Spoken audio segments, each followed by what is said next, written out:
भगवान की। सर इन सब चीजों को अंधविश्वास और आडंबर मानते हैं लोग, इस पे क्या कहना चाहते हैं? कैसे यकीन कर पाएंगे लोग, कैसे यकीन करें कि मतलब इन सब से चीजों से कल्याण हो जाएगा लोगों का? कोई व्यक्ति कह रहा है कि 15 साल हो गए मुझे संतान नहीं हो रही। हाँ। उसने IVF भी करवा लिया। कल आपने पता नहीं अनुभव के दौरान आप थे या नहीं, बच्चा हुआ है। एक को 10 साल बाद हुआ है, 15 साल बाद हुआ, 8 साल बाद हुआ है। तो ये ढोंग कैसे है? ऐसी कौन सी मंत्र है, ऐसी कौन सी शक्तियाँ, कौन सी सिद्धियाँ हैं जिससे कि अगर जिन्हें संतान नहीं हो पाती है और उन्हें आपके दरबार में आने से उनका कल्याण होता है?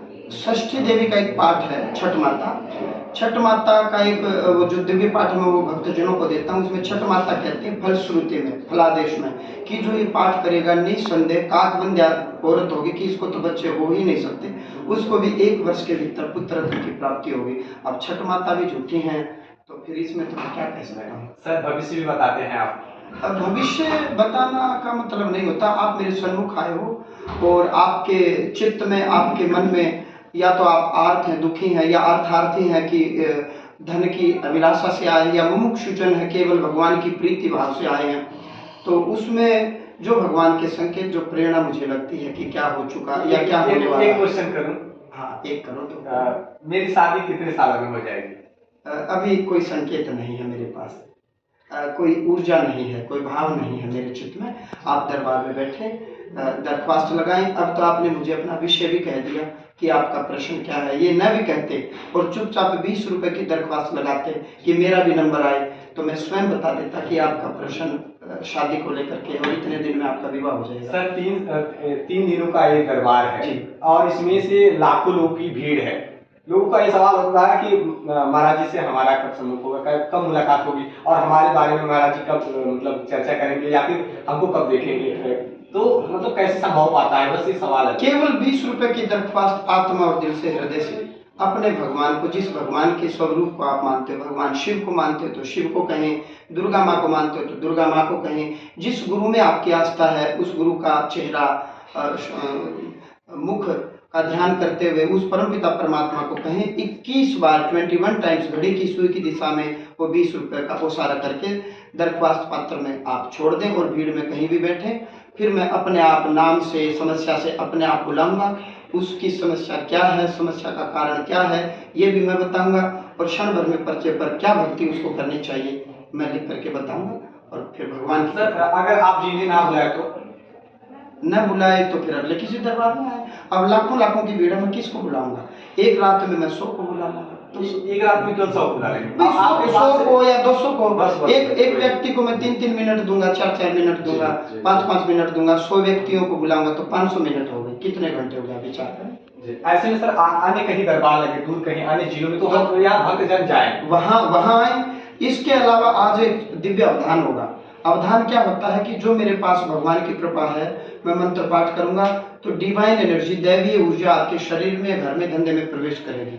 किस प्रकार? जब नेगेटिव एनर्जी, नकारात्मक शक्तियां आपके शरीर में प्रवेश कर सकती हैं, आपके घर में प्रवेश कर सकती हैं, आपके धंधे को रोक सकती हैं, तो डिवाइन एनर्जी प्रवेश क्यों नहीं कर सकती उस चीज को ठीक करने के लिए?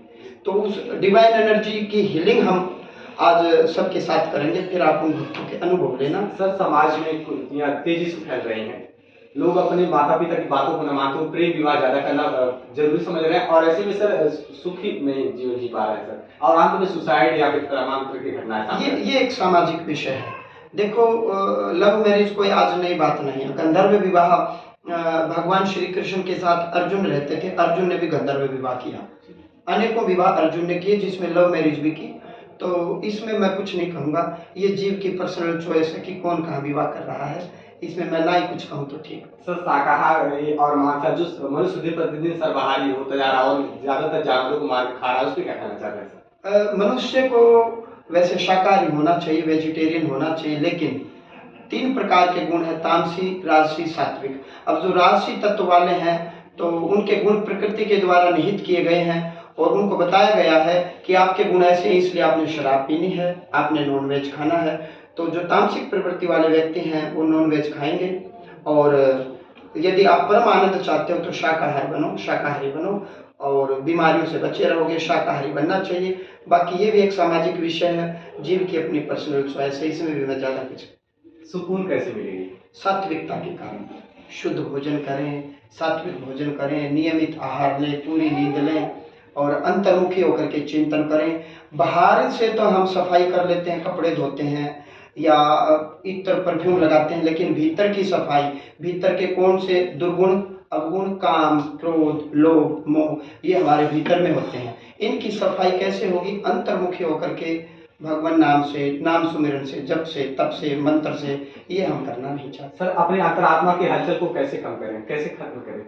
ये अगले इंटरव्यू में हम बताएंगे। आज मैं इसलिए क्षमा चाहता हूँ कि 9:15 बजने वाले हैं, बज ही गए और अब हम दिव्य दरबार का समय हो रहा है। पुनः फिर अगले दरबार में आप जितना दिल करे, जो दिल करे वो प्रश्न। बहुत बहुत धन्यवाद महाराज जी, आपने इतना बहुमूल्य अपना दिया है और ऐसे आगे बने रहिएगा लाइव के साथ, देखिएगा।